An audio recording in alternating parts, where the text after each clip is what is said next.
Kami siapkan hati kami Tuhan. Kami mau mendengarkan isi hati Tuhan, mendengarkan firman Tuhan. Berkati kami semua Tuhan, khususnya hamba-Mu yang akan menyampaikan pesan firman-Mu kepada kami Tuhan. Urapi dengan kuasa Roh Kudus-Mu bagi hamba-Mu, bagi kami semua. Kami duduk diam di bawah kaki Tuhan Yesus. Tuhan berfirman bagi kami semua. Terima kasih Tuhan Yesus.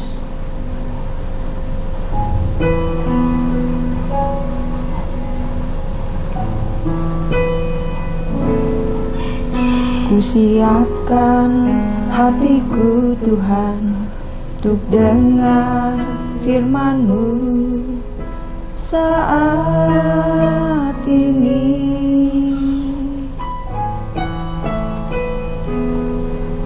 Ku sujud menyembah-Mu Tuhan, masuk hadirat-Mu saat ini. Curahkan urapan-Mu Tuhan bagi jemaat-Mu saat ini. Ku siapkan hatiku Tuhan untuk dengar firman-Mu.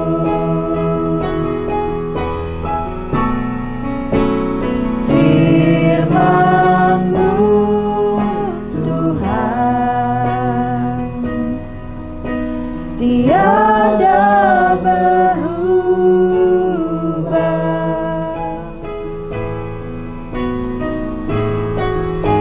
dahulu, sekarang, selama-lamanya, tiada berubah. Firman-Mu Tuhan, penolong hidupku. Ku siapkan hatiku Tuhan untuk dengar firman-Mu. Terima kasih Tuhan Yesus. Ku siapkan hatiku Tuhan untuk dengar firman-Mu saat ini. Kami sujud menyembah-Mu Tuhan. Ku sujud menyembah-Mu Tuhan, masuk hadirat-Mu saat ini. Curahkanlah urapan-Mu Tuhan. Curahkan urapan-Mu Tuhan bagi jemaat-Mu saat ini. Kami siapkan hati kami Tuhan. Siapkan hatiku Tuhan untuk dengar firman-Mu. Firman-Mu Tuhan, firman-Mu Tuhan tiada pernah berubah Tuhan, tiada berubah. Amin. Dahulu, sekarang, selama-lamanya, tiada berubah. Firman-Mu Tuhan, firman-Mu Tuhan, penolong hidupku. Ku siapkan hatiku Tuhan untuk dengar firman-Mu. Kami siapkan hati kami. Ku siapkan hatiku Tuhan untuk dengar firman-Mu.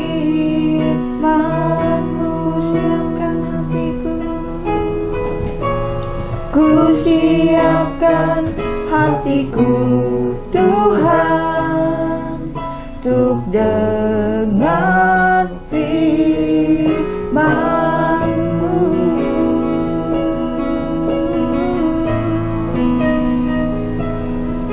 Haleluya.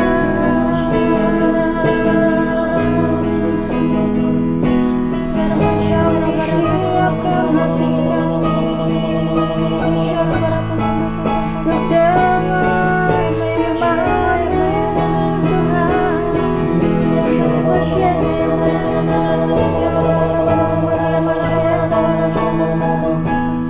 Tuhan. Firman-Mu Tuhan, penolong hidupku.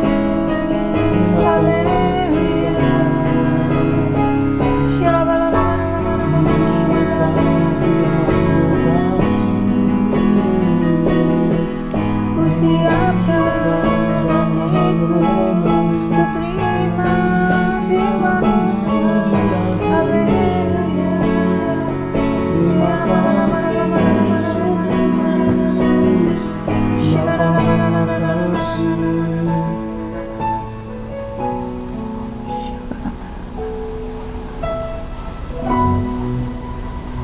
Firman-Mu Tuhan tiada berubah. Amin Tuhan. Dahulu, sekarang, selama-lamanya tiada berubah.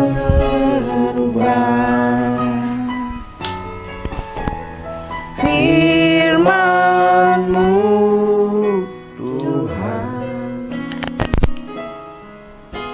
penolong hidupku. Ku siapkan hatiku Tuhan,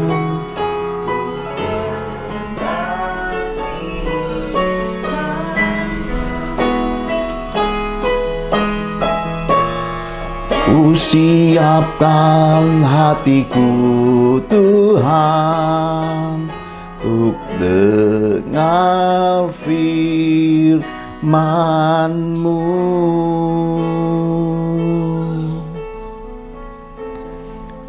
Dan kami merindukan kebenaran firman-Mu, mendengar setiap kata demi kata yang Kau uraikan lewat pencerahan firman-Mu.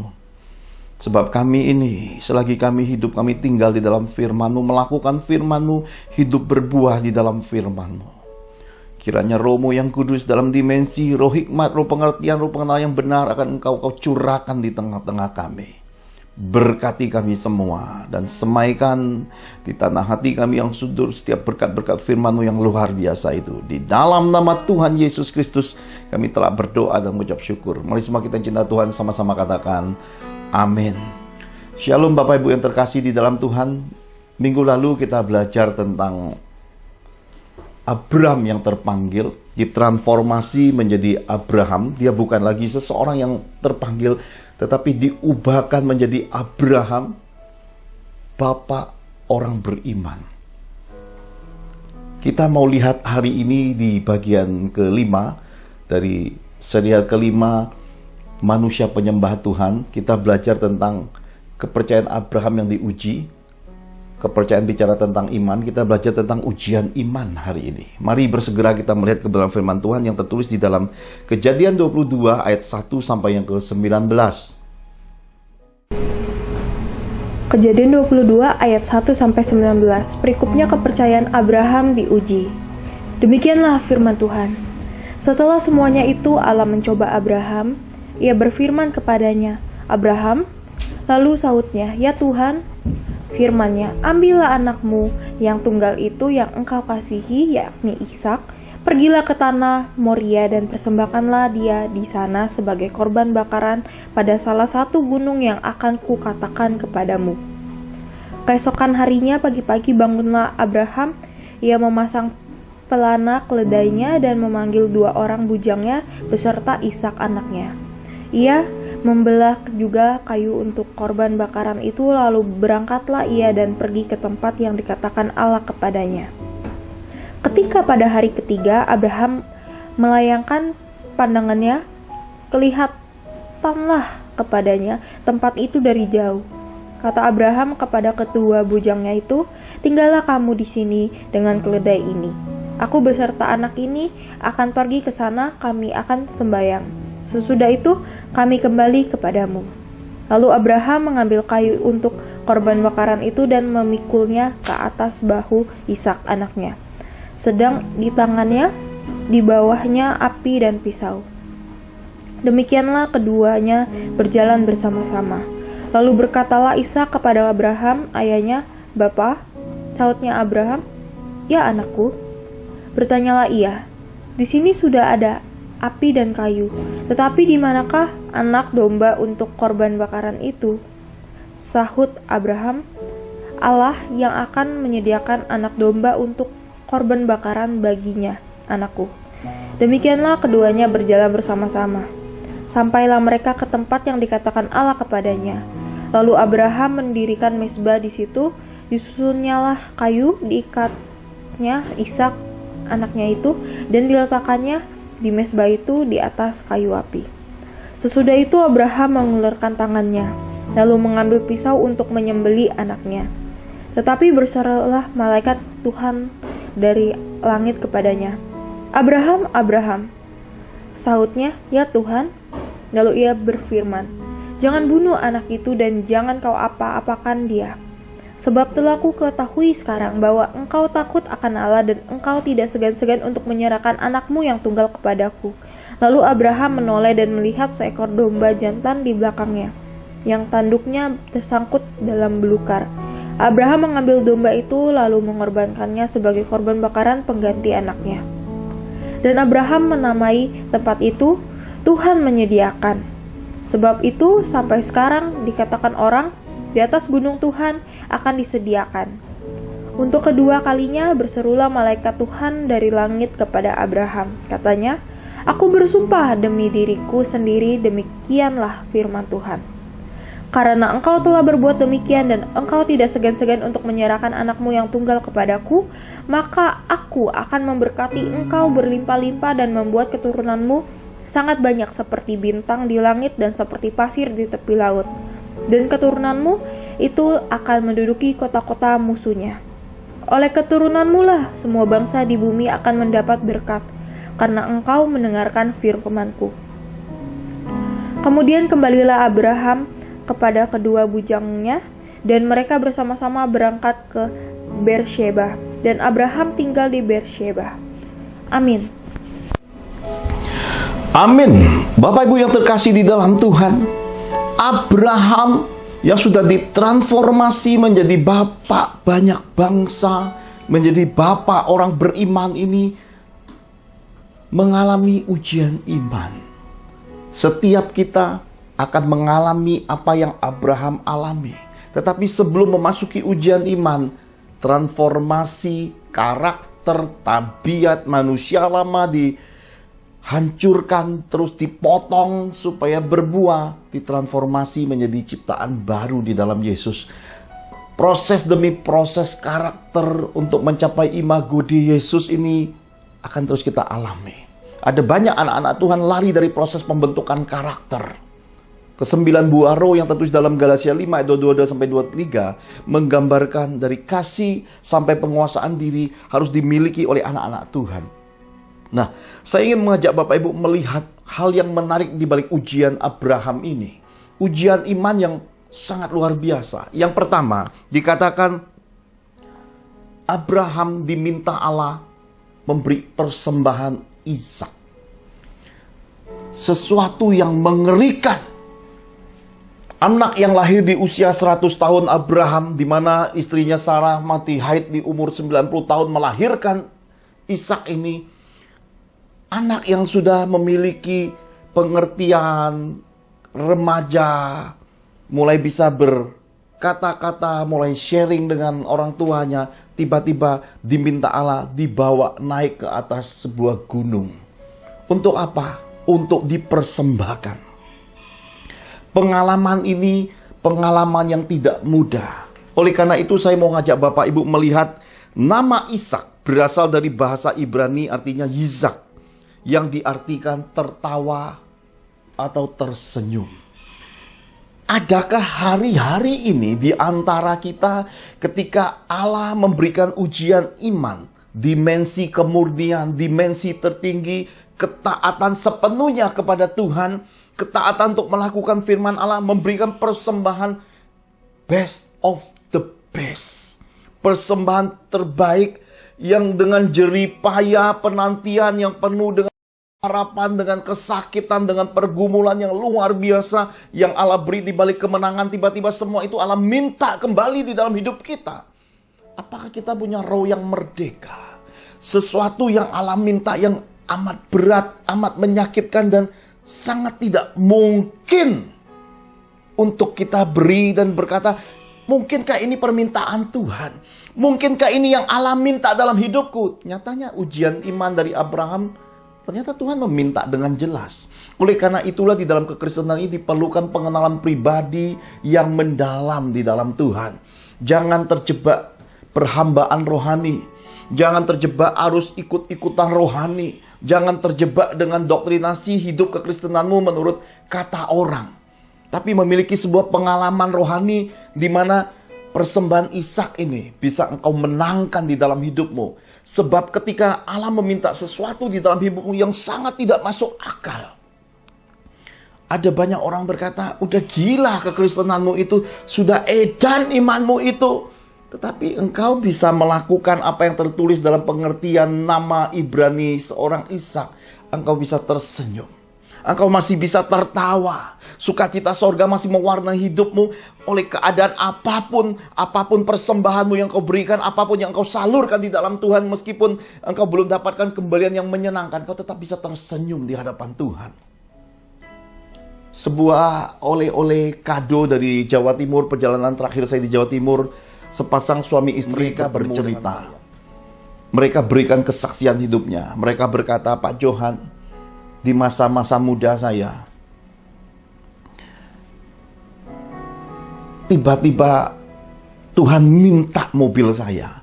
Mobil yang baru saya beli beberapa minggu, mobil cicilan itu.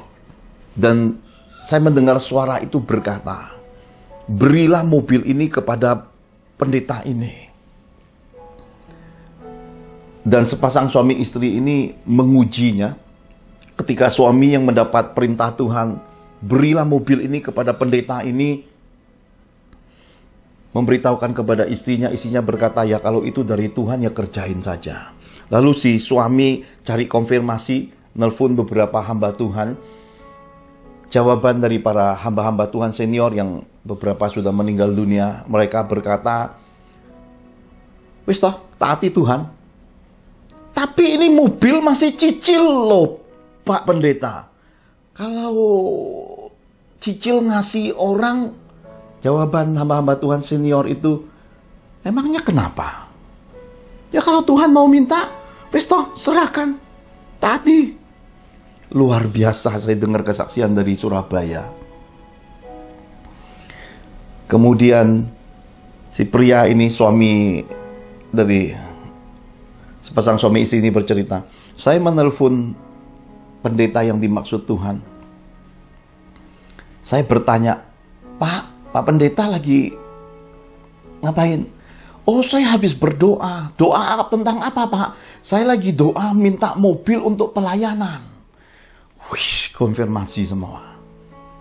Sepasang suami istri ini bercerita dalam mata berkaca-kaca. Saya memandang mereka. Sebuah kesaksian hidup masa mudanya, ujian iman Abraham ini mereka terima. Lalu dia berkata, saya bawa mobilnya ke pendeta itu. Lalu menyerahkan mobil itu dan berkata, Pak, ini mobil Bapak pakai buat pelayanan. Tapi BPKB-nya nyusul. Kira-kira 2 tahun lagi saya baru serahkan BPKB-nya. Karena mobil ini mobil cicilan baru jalan hitungan bulan. Dan luar biasa. Mungkin hati kita sakit. Mungkin hitungan duniawi atau matematika akademis kita nggak kesampaian. Mobil cicil, utang ngasih pendeta. Apalagi di akhir zaman ini deru-deru, suara-suara pahit, suara-suara ketidakpercayaan terhadap oknum-oknum rohani diperdengarkan. Pendeta nampak perkaya hidupnya, jemaat susah nggak ada ngurusi ya. Marilah hari ini kita belajar menenangkan diri, kembali pada kebenaran firman, hidup mengenal Tuhan secara pribadi, mengalami Tuhan, berbuah di dalam Tuhan, memuliakan Tuhan lewat kemenangan, lewat iman kita. Sebab iman kita di dalam Yesus mengalahkan dunia.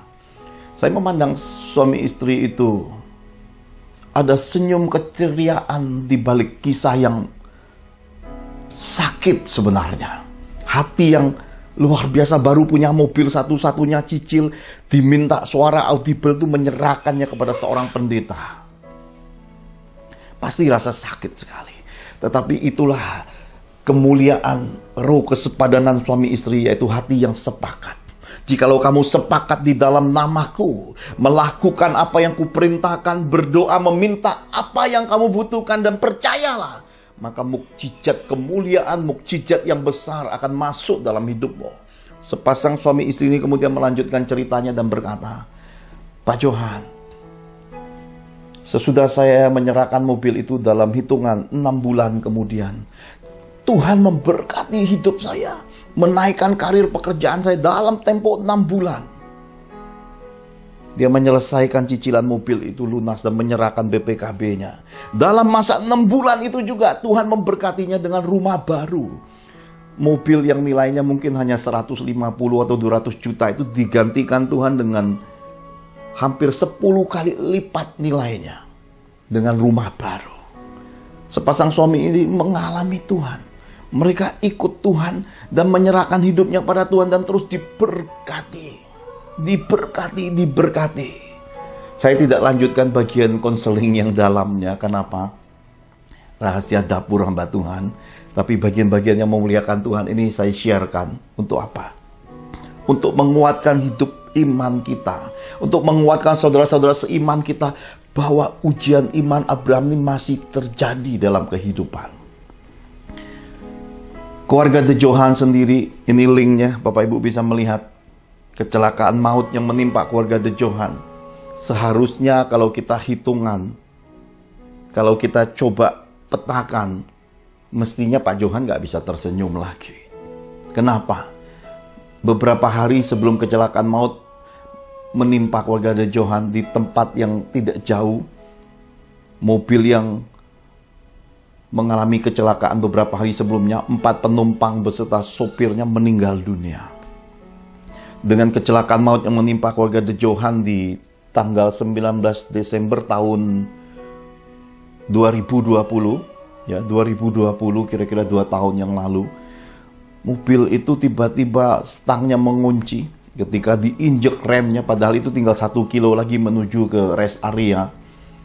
Itu mobil tiba-tiba berguling-guling, berputar-putar, kemudian menabrak pembatas dari tanda kilometer di jalan tol, kilometer 163. Mobil itu begitu saja hancur, remek. Mobil yang pemberian dari Tuhan ini remek, hancur. Dan ketika saya terima berita itu, apakah saya harus menangis? Apakah saya harus sakit jantung dan terpukul dan stres? Ataukah saya harus datang mengucap syukur dan berterima kasih dengan tersenyum di hadapan Tuhan? Sebab dalam segala keadaan hidup kita, Yesus sanggup. Dalam Yesus kita sanggup menanggung segala perkara. Dan kita percaya di balik kutuk, Tuhan mengubah kutuk jadi berkat. Di balik kecelakaan yang dirancangkan iblis, di balik kegagalan, kemiskinan, kesusahan besar yang iblis tawarkan kepada kita, bila kita memberi senyum Ishak, kita memberi hati yang bersyukur kepada Tuhan, Tuhan akan mentransformasi, mengubahnya jadi berkat.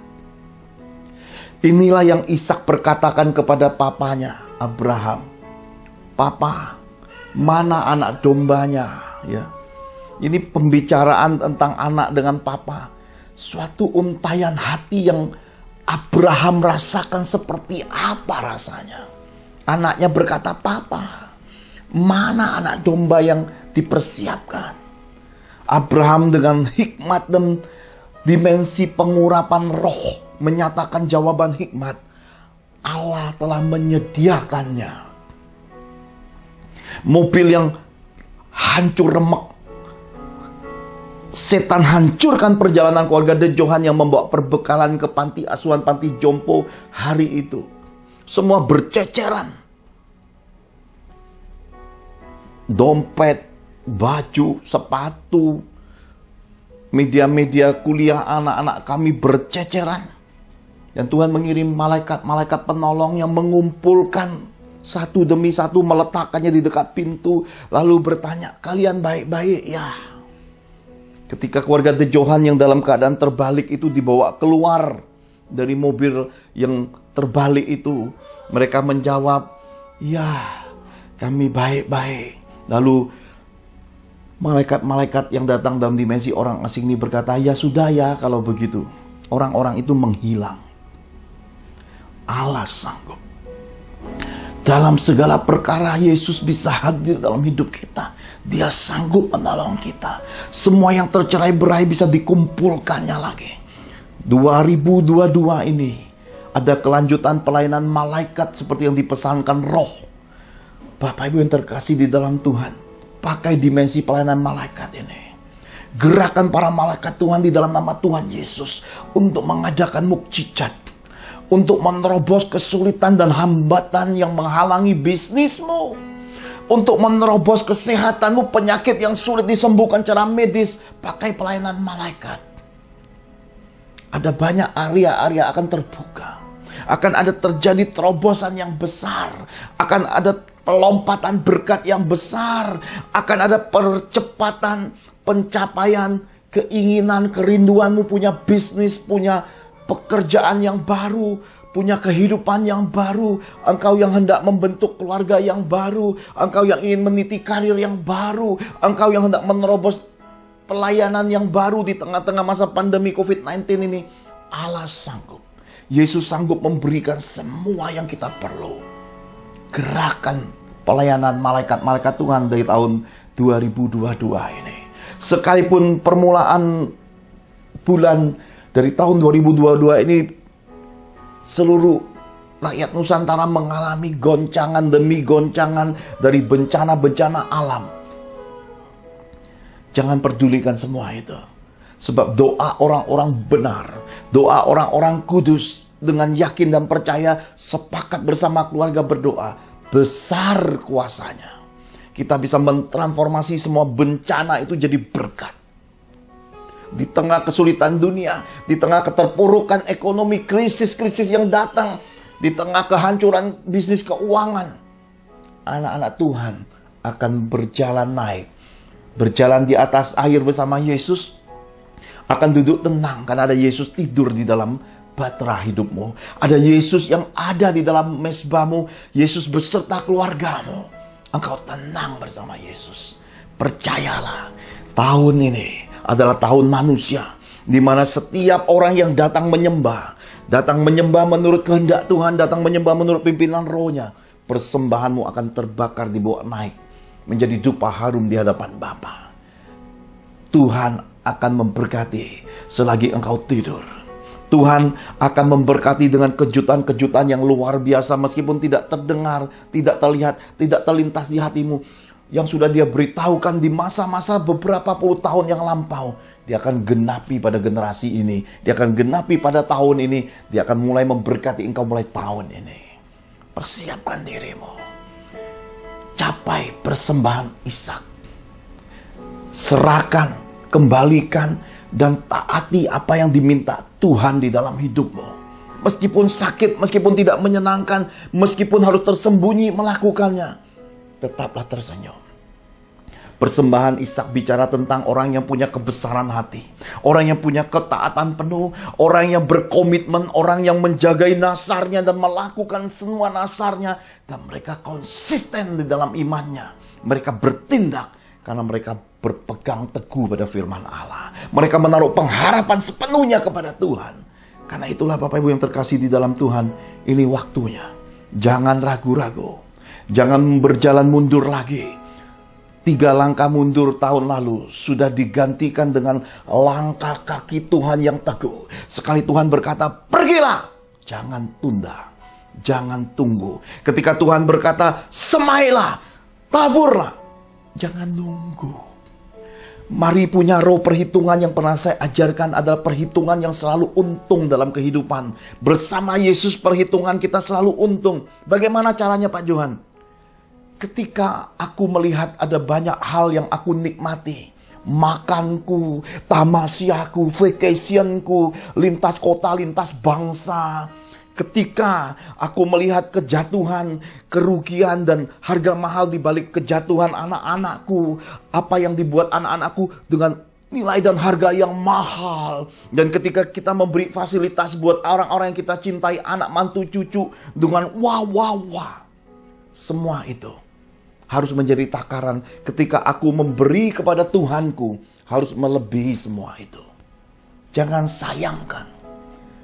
Jangan perhitungan memberi Tuhan yang kecil kerincing-kerincing. Sedangkan untuk dirimu, keluargamu, engkau nikmati selagi di dunia. Jangan.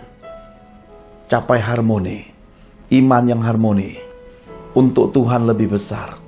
Sebab Yesus harus semakin besar di dalam hidupku. Jadi pijakannya, parameternya adalah dalam rumpun keluarga. Apa yang kita nikmati, apa yang sudah kita bayar harga di balik kelakuan anak cucu mantu kita. Semua yang kita semaikan itu harus kita beri lebih besar porsinya untuk Allahku, untuk Tuhanku, untuk Yesusku. Dengan demikian, engkau akan menjadi seseorang yang punya iman yang berkapasitas. Iman, tindakan, dan ketaatanmu akan mencapai kualitas yang penuh. Lihat apa yang Allah kembalikan di dalam hidupmu. Kalau engkau hitung lagi, berapa banyak deraan penyakit itu akan menggerogoti hidup dari belalang pelahap, dari belalang penyakit yang akan menggerogoti hidupmu. Hitung kumulatif angka rumah sakit, tagihan rumah sakit. Tapi Tuhan sudah membuat jawaban, percepatan, dan hasil akhir. Dihentikannya semua itu. Marilah belajar bijaksana. Hari-hari akhir ini dibutuhkan orang-orang bijaksana. Orang-orang yang cinta Yesus bukan kecil, bukan setengah atau seprapat atau yang sembunyi di balik kata-kata cinta yang palsu. Orang yang cinta Yesus di akhir zaman ini segenap hati. Melebihi pemenang. Melebihi seorang penerobos.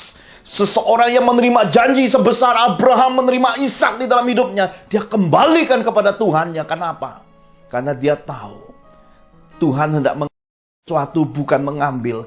Hanya menjadikannya alasan untuk memberi yang lebih besar lagi. Next kemuliaan. Next level. Ada kemuliaan tujuan yang lebih besar Allah adakan di balik ujian iman ini. Mari. Anugerah Tuhan yang besar ini ada di tahun 2022 ini. Sebab tahun ini tahun manusia. Tuhan melepaskan kesempatan-kesempatan dan mengadakan ujian-ujian. Bagian kita memenangkan semua itu. Lulus dari semua ujian itu. Jangan ragu-ragu lagi. Ini Tuhan pesankan. Nah, di balik persembahan Ishak saya akan bagikan minimal ada 5 persembahan Yesus. Jadi 5 persembahan Yesus ini saya tidak akan bacakan ayatnya karena akan panjang sekali. Tetapi saya akan tuliskan teksnya dengan pemahamannya. Nanti Bapak Ibu renungkan, baca dan renungkan setiap pernyataan firman dari persembahan Yesus. Kalau Ishak bicara yang best of the best, persembahan terbaik dari yang baik, Yesus adalah persembahan yang sempurna. Seluruh keberadaan kita, semua kepunyaan kita, keluarga kita untuk Yesus. Dan hari ini The Johan Family dengan kesempatan hidup kedua, kami menghargai setiap langkah hidup, setiap keputusan hidup, setiap pilihan hidup harus disandingkan dengan kehendak Tuhan. Tidak membiarkan sisi manusiawi, sisi duniawi, keegoisan manusia, keangkuhan, kesombongan, kegerangan manusia menguasai pilihan hidup kami. Kami merelakan Roh memimpin dan firman adalah parameter petunjuk pelita kompas hidup kami. 5 persembahan Yesus ini. Yang pertama, Matius 5 ayat 23-24. Apabila Roh Kudus ingatkan sesuatu atasmu, sebelum engkau bawa persembahan, selesaikan lebih dulu. Sebelum engkau beribadah, sebelum engkau berdoa, sebelum engkau memasuki ritual rohani, apabila Tuhan mengingatkan engkau tentang nasar, tentang komitmen, tentang yang tertunda atau yang sudah engkau pernah ingin buat tapi tertunda dan belum engkau selesaikan. Selesaikan. Ini Yesus pesankan secara khusus di dalam Matius 5 ayat 23-24. Selesaikan apa yang Roh Kudus ingatkan. Baik itu hubungan sesama, baik itu pemberian, baik itu persembahan, baik itu semaian benih, baik itu hal-hal yang engkau sudah lupakan, kalau Tuhan ingatkan, cepat selesaikan. Tahun 2022 ini adalah masanya menyelesaikan bagian-bagian yang tertunda, bagian-bagian yang terlupakan atau yang kita dulu kompromi tidak melakukannya.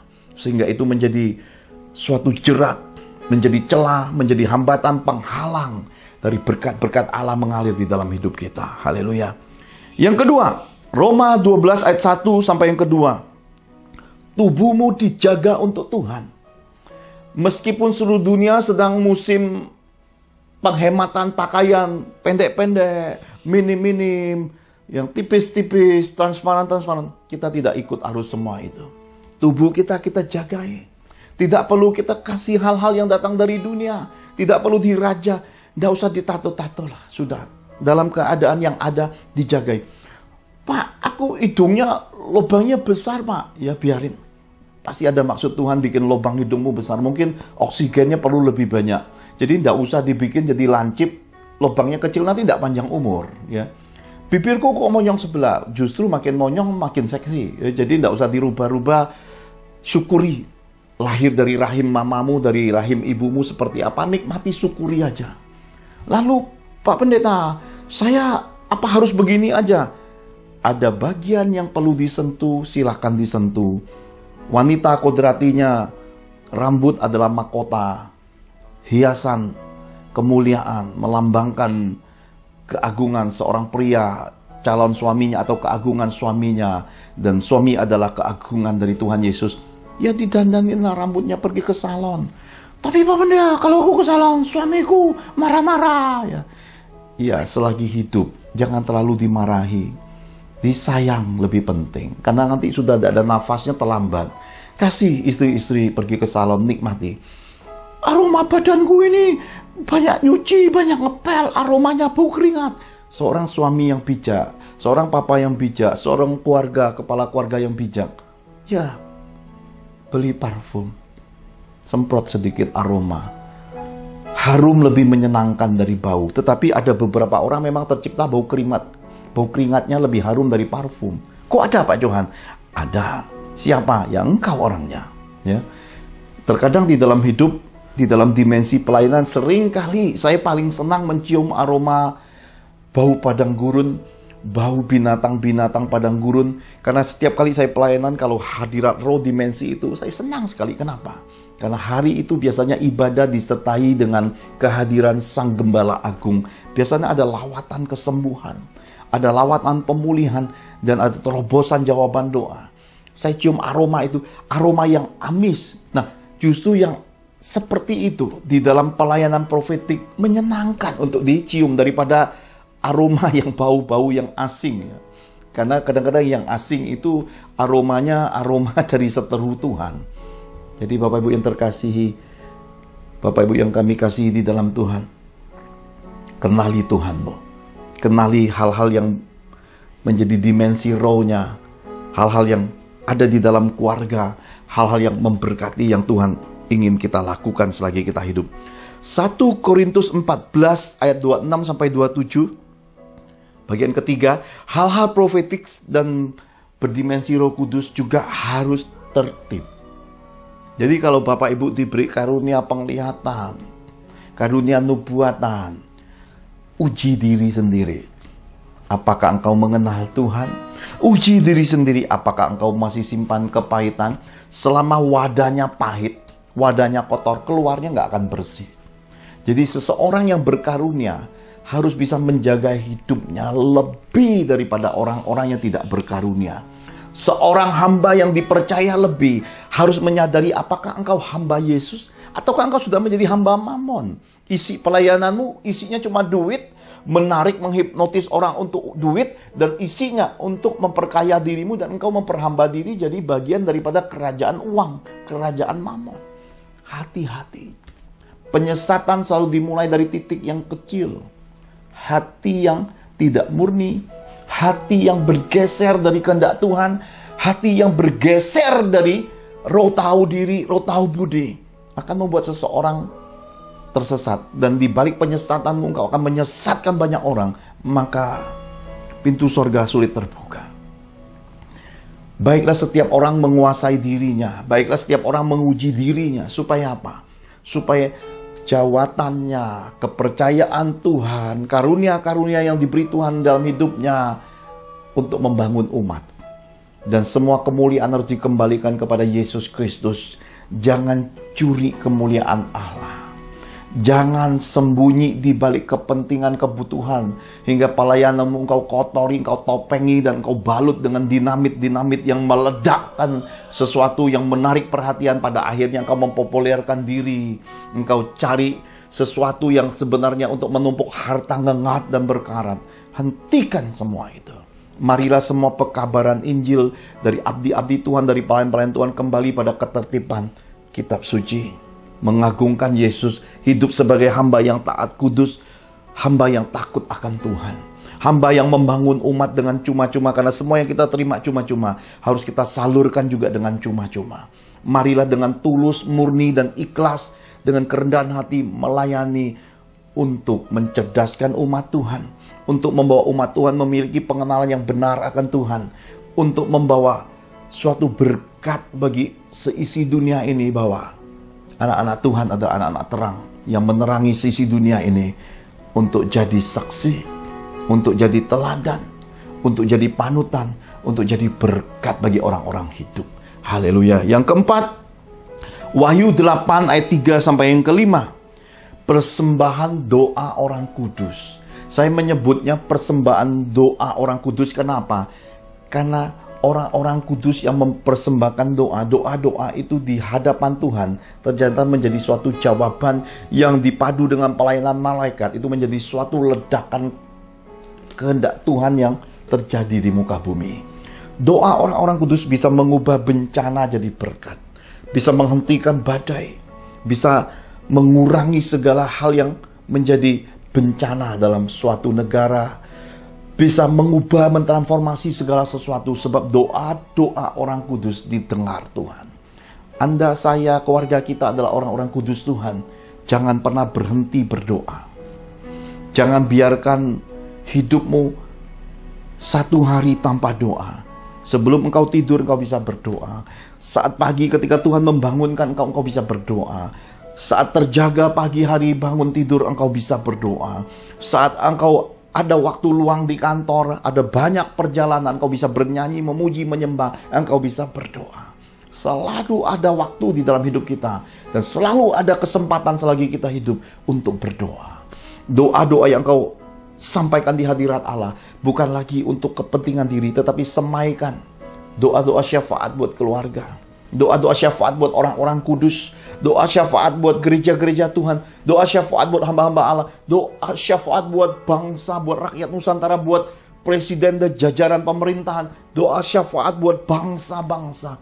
Semakin besar kapasitasnya, semakin banyak waktu engkau sediakan untuk menaburkan doa-doa syafaat, hidupmu pasti akan berbeda. Engkau pasti seseorang yang berbeda di dalam kehidupan.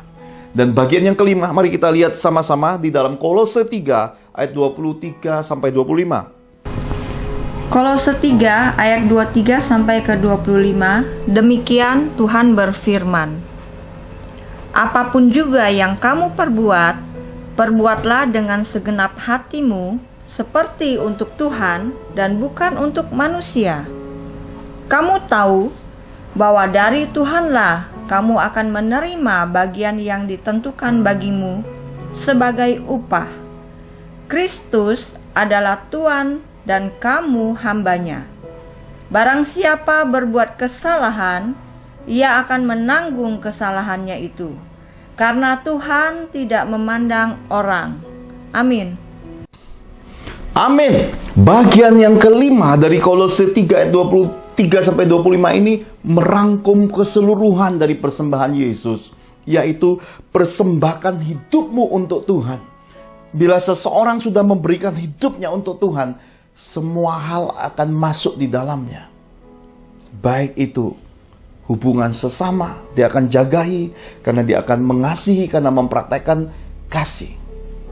Segala berkat yang Allah beri di dalam hidupnya, berkat keuangan, berkat kedudukan, berkat materi, apapun berkatnya, dia akan salurkan kembali. Karena dia tahu, semua itu tidak bisa dibawa pergi ketika mati. Tetapi selagi hidup, ketika melakukan tindakan kasih, melakukan tindakan iman, mentaati Tuhan, semua itu sedang mengumpulkan harta di sorga. Dan ketika dia mempersembahkan hidupnya untuk Tuhan, dia tidak lagi terpengaruh dengan arus dunia. Apa yang dunia tawarkan dia tidak peduli lagi. Dia fokus hanya untuk menyenangkan Tuhannya. Dia fokus untuk membaca firman, mempraktekkan firman, melakukan firman selagi dia hidup sampai akhir hidupnya. Firman, firman, dan firman. Dan dia akan membawa suatu pengenalan turun-temurun bagi anak cucunya, warisan pengenalan akan Tuhan. Dan saya percaya, ketika kita mempersembahkan hidup untuk Tuhan, Tuhan akan karib. Bukan hanya kepada pribadi yang mempersembahkannya, tapi rumpun garis keturunannya pun pasti karib di dalam Tuhan. Hidup mereka dekat dengan mukjizat Tuhan. Mereka terbiasa mengalami mukjizat Tuhan. Bagi mereka soal mukjizat adalah makanan setiap hari. Dan hidup mereka, perkataan mereka selalu munculnya adalah firman, sharing tentang Tuhan, tentang pekerjaan Tuhan, tentang hal-hal baik yang ada di dalam Tuhan. Bapak Ibu yang terkasih di dalam Tuhan, jikalau hartamu bertambah, janganlah hatimu melekat padanya. Tetapi bila hartamu adalah Tuhan, maka semua harta yang bertambah itu bukan lagi ikatan, bukan lagi sesuatu yang menjadi suatu kebanggaan dan harta pusakamu Tuhan, maka engkau melihat semua hal di dunia ini adalah sementara. Kumpulkanlah harta bagimu di sorga, sebab di sorga hartamu tidak akan dimakan ngengat, hartamu tidak berkarat, dan semua hal yang dijanjikan Tuhan Yesus, semua hal yang tertulis dalam kitab suci terjadi, menjadi bagian hidupmu. Bukan hanya dirimu, tapi rumpun garis keturunanmu akan mengalami semua janji-janji Tuhan. Semua janji Tuhan dalam hidup saya, Anda, keluarga kita pasti terpenuhi. Tuhan akan memperluas tenda kediamanmu. Tuhan akan membawa garis keturunanmu mencapai berkat bangsa-bangsa. Tuhan akan menempatkan garis keturunanmu. Bukan orang-orang yang menghabisi harta warisan. Bukan orang-orang yang justru merosot di dalam kualitas manusia, merosot di dalam kehidupan manusia. Tapi mereka adalah garis keturunan yang memperbaiki generasi. Bila di generasimu hebat, akan lahir anak-anakmu yang sangat hebat. Dan akan muncul dan dilahirkan juga cucu-cucumu yang sangat-sangat hebat. Kenapa? Karena memperbaiki generasi. Allah membawa engkau naik menjadi kepala bukan ekor. Dari satu kemuliaan dibawa naik menuju kemuliaan yang lebih tinggi. Sebab Tuhan membawa engkau terus naik, tidak menjadi turun. Dan berkat-berkat Tuhan di dalam hidupmu melimpah. Kemana engkau melangkah, orang bisa melihat langkah kakimu bersama Tuhan. Ada jejak kaki Tuhan yang berlemak di dalam perjalanan hidupmu, karirmu, bisnismu, pekerjaanmu, studimu, pelayananmu. Orang bisa melihat Tuhan dimuliakan dan dimasyurkan dengan luar biasa. Karena itu Bapak Ibu yang terkasih di dalam Tuhan, mari persembahkan hidup untuk Tuhan. Jangan lagi membawa manusia lama, perhitungan duniawi, keraguan-raguan, ketakutan. Tinggalkan semua itu. Mari mensyukuri apa yang Tuhan sudah percayakan hari ini. Ketika kita memuliakan Tuhan dengan apa yang ada di dalam hidup kita, dengan harta kita, dengan pelayanan kita, dengan waktu kita, dengan keluarga kita, dengan tujuan hidup kita, bahkan masa tua kita persembahkan untuk Tuhan. Maka kiranya sepanjang hidup kita, hidup memuliakan Tuhan, hidup untuk menyenangkan Tuhan itu benar-benar berbuah. Dan ketika persembahan Ishak dibentangkan, sebelum kita tutup mata bagian akhir hidup kita, kita bisa melihat Tuhan Yesus datang menjemput senyum terakhir. Sukacita tertawa terakhir. Memberitahukan pada garis keturunan rumpun keluarga, aku telah menyelesaikan semuanya dalam hidup. Aku sudah melakukan hal-hal yang berkenan kepada Tuhan. Dan sebelum aku pergi, aku melepaskan berkat-berkat, meninggalkan warisan bagi anak cucu mantu. Maka aku kembali ke rumah Bapa. Senyum persembahan Ishak ini harus kita punyai, harus kita selesaikan sampai garis akhir hidup kita. Dan bagian kedua, bagian terakhir yang bisa saya sampaikan, Tuhan berbicara kepada kita tentang saat ujian iman terjadi, bahwa mezbah itu dibawa naik di atas gunung Moria. Mezbah hidup ini adalah ujian iman. Ujian yang melihat apakah mezbahmu murni. Ujian itu untuk melihat apakah benar-benar semua yang kita perbuat untuk Tuhan itu murni. Baik itu pelayanan, doa, tindakan iman, perbuatan-perbuatan amal, pelayanan kepada sesama. Apakah semua itu murni dan tulus dan dikenan Tuhan? Harus dibawa naik mezbahmu di Gunung Moria. Dalam bahasa Ibrani, Gunung Moria ini memiliki arti ditabiskan oleh Tuhan. Jadi sesudah ditransformasi, seseorang mengalami perubahan karakter, tabiat manusia lama menjadi ciptaan yang baru. Imago Dei Allah muncul, tetap akan diuji lagi imannya. Mezbahnya harus menjadi mezbah yang ditabiskan oleh Tuhan sendiri. Karena apa? Karena inilah bagian hidup yang harus kita sadari, bahwa kita ini tidak untuk diri kita sendiri. Tetapi kita ini, kita terpilih, kita terpanggil, dan kita yang dijadikan setia ini harus menyadarinya bahwa semua ini harus mengalir seperti minyak yang turun di kepala Harun, meleleh ke janggut sampai ke jubah-jubahnya. Ini bicara tentang suatu aliran berkat, baik itu pengenalan, baik itu kepercayaan Tuhan, baik itu karunia, baik itu pelayanan, itu mengalir dengan derasnya dan secara alami oleh pimpinan roh. Tuhan menemukan satu rumpun dari mulai satu pribadi yang terpilih, satu kesulungan ini mengalirkan generasi yang mengenal siapa Tuhannya.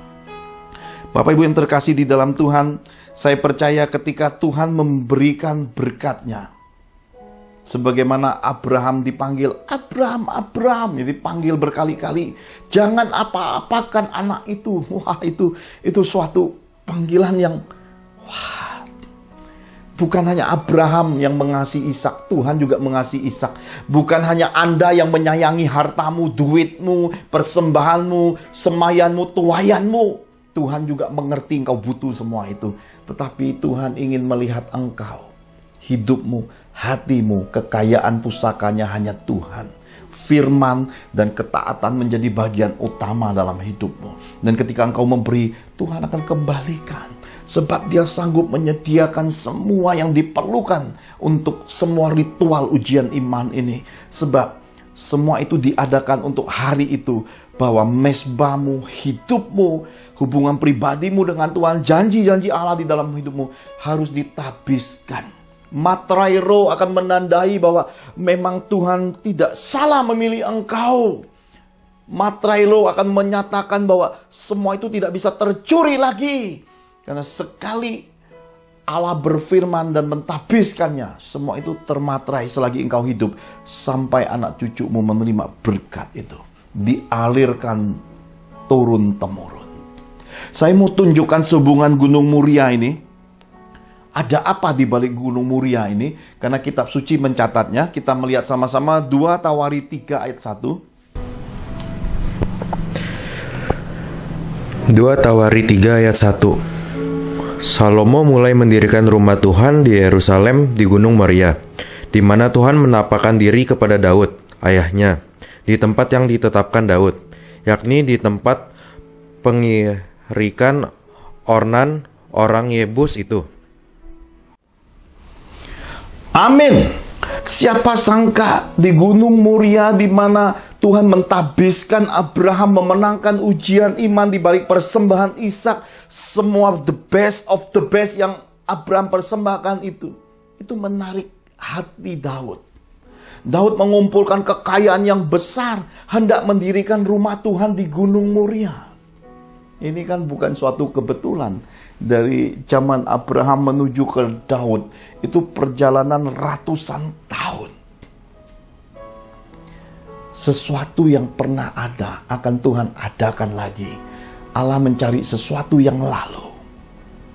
Pada kita, kembali pada kasih yang mula merupakan kunci dari yang lalu. Kasih Yesus yang semula ketika kita falling in love di dalam Tuhan, kita memberi diri dibaptis. Hati yang sama, itulah hati di Gunung Moria. Daud menemukan itu. Tetapi Tuhan tidak memberi kepercayaan kepada Daud untuk membangun rumahnya, karena tangan Daud berlumuran darah.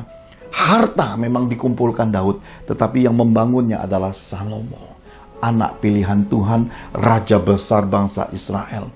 Ini bicara tentang garis keturunan. Yang engkau kumpulkan di dunia ini, yang engkau kumpulkan di bumi ini untuk apa? Apakah semua itu untuk Tuhan? Apakah semua itu mencapai kualitas perkenanan Tuhan bagi rumpun keturunanmu? Jangan sampai engkau kumpulkan hanya harta di bumi, di hadapan Tuhan engkau miskin, engkau telanjang. Jangan sampai di hadapan Tuhan engkau kedapatan hanya orang-orang rohani yang munafik. Semua tindakan iman, tindakan kasih, semua perbuatan amal hanya untuk cari pujian manusia, sementara rumpun garis keturunanmu berantakan. Tuhan ingatkan tentang Daud dan Salomo, tentang suatu pijakan harus didasari kehendak Tuhan. Ketika Tuhan menyatakan janjinya, penyertaannya, dan mentabiskan semua itu, memateraikannya, maka ini harus turun-temurun jadi suatu aliran berkat pusaka. Dari engkau sampai anak, mantu, cucu-cucumu, turun-temurun menerima aliran berkat Tuhan ini. Baik aliran pengenalan akan Tuhan, hidup takut akan Tuhan, kepercayaan Tuhan, promosi Tuhan, kemuliaan Tuhan, semua berkat itu dialirkan bagimu dan garis keturunanmu. Mari periksa lagi. Mari kaji dan refleksikan kembali rumpun keturunanmu, supaya Tuhan menemukan engkau dan garis rumpun keturunanmu adalah benar-benar hidup sesuai berpadanan firman-Nya. Hidup melakukan firman-Nya, hidup taat dan hidup takut akan Tuhan mendasarinya. Semua kepercayaan ini ada dalam bagian-bagian peringatan roh pesan Tuhan, serial manusia penyembah Tuhan ini. Dari awal generasi Kain dan Habel sampai kita melihat ujian iman ini, mari terus kita mendalami apa yang Tuhan ajarkan ini secara detail, pemahaman yang benar, dan kita menemukan siapa kita di hadapan Tuhan, dan kita bisa melakukan segala sesuatu menurut kehendak Tuhan dan mencapai perkenanan Tuhan. Mari kita akhiri ibadah ini. Pastor William Seret akan tutup di dalam doa-doa berkat Bapa Surgawi. Mari kita angkat tangan kita sama-sama di hadirat-Nya. Bapak Ibu yang saya kasih dalam Tuhan Yesus, kita baru saja dicerahkan firman Tuhan part 5 dari serial Manusia Penyembah Tuhan tentang ujian iman. Di sini dipesankan Roh Kudus agar taati Tuhan dan kita harus hidup sungguh-sungguh jadi pelaku firman-Nya. Tuhan hendak mengtabiskan Anda, saya, dan kita semua menjadi duta-duta kerajaan sorga yang akan menyelesaikan amanat agung Tuhan Yesus di akhir zaman ini. Marilah kita merendahkan hidup kita, tidak terikat harta dan kekayaan di bumi. Kita mengumpulkan harta di sorga selagi kita hidup. Mari kita akhiri ibadah kita dengan doa menerima berkat-berkat Bapa Sorgawi. Mari angkat kedua tangan kita di hadirat Tuhan. Dalam nama Tuhan Yesus Kristus, terbukalah tingkap-tingkap langit, semua teburan benih dan ketaatan hidup kita beroleh kegenapan firman-Nya. Kita menabur dan menuai, kita dipeliharanya, kita dibelanya, kita disertainya, dan kita diberkatinya. Maka tercurahlah berkat Bapa Sorgawi, engkau akan terus naik dan tidak menjadi turun, engkau akan menjadi kepala dan bukan ekor. Adonanmu, lumbung-lumbungmu, rekening bank dan kas keuanganmu diisi Tuhan penuh. Berkat bangsa-bangsa pun masuk dalam kapasitas hidupmu. Diberkatilah keluargamu, diberkatilah karir bisnismu, diberkatilah studimu, diberkatilah pelayananmu. Dalam anugerah Tuhan Yesus, maka engkau beserta keluargamu akan menerima kasih karunia, kesehatan, keberuntungan, berkat 5 roti 2 ikan, pelipat kali ganda dan berkat, jawaban doa, berkat terobosan ekonomi, dan mujizat-mujizatnya yang ajaib. Dalam Roh Kudus, maka engkau beserta keluargamu termaterai hidup di bumi seperti di sorga. Kita terima berkat-berkat sorgawi ini dalam nama Tuhan Yesus. Sama-sama kita katakan, amin. Amin. Tuhan Yesus memberkati.